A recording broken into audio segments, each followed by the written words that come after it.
This fifth iteration of the National Indigenous Triennial is the first artist-led, and that was very meaningful to me in a number of ways. But what I wanted to do was reflect on the previous four, look at where we currently sit, what is the state of contemporary Indigenous art, and what does that future look like? This is the opportunity to really plant new seeds. What does After the Rain mean? It's rejuvenation, it's understanding, it's looking back on the past to understand the future.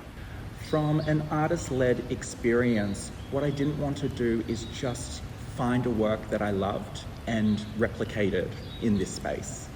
I wanted an opportunity to give artists a chance to make their most seminal work of their career. We might not have a lot of money financially, but what institutions do have is resources and the capacity to elevate, to push, to work on things because it's our job to do that. And I didn't want any resource to kind of stay untapped.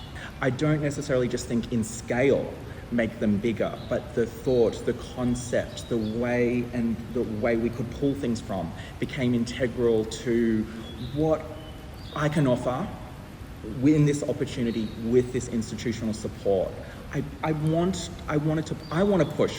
Biennales and Triennales mean the best opportunity you have to create this kind of work. So I didn't want to look at something and put it in. I wanted to work with artists on something really special.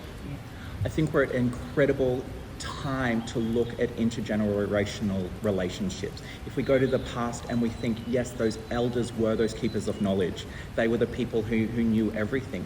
What does it mean in 2025 when, my son can do things with technology that I can't even begin to imagine? Our younger generation have something to offer our older people as well. It's a really interesting time within that, and it was important that this show reflected intergenerational relationships and opportunities and knowledges that come from all those different groups of people, from gender and sexuality through to custodianship of stories.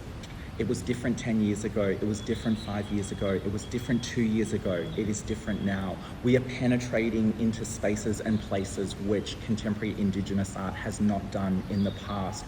We are inserting a vernacular under our own autonomy. The world is watching, our global brothers and sisters are cheering us on. We are leading the way, and that's what I wanted this exhibition to also represent, is that, to look at the past, to understand where we sit and what is that future. It's an important time.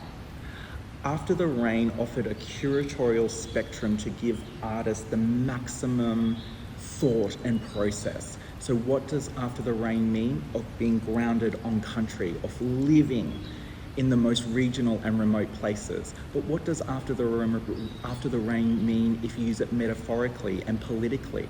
What does After the Rain mean after the referendum, where a majority of Australians voted against Indigenous people being included in Australian Constitution? So it gave a very broad spectrum for artists to pull from. And I love that as an artist myself, that we're not confined to something very restricted. It was a really long piece of rope in which After the Rain offered this opportunity to engage with.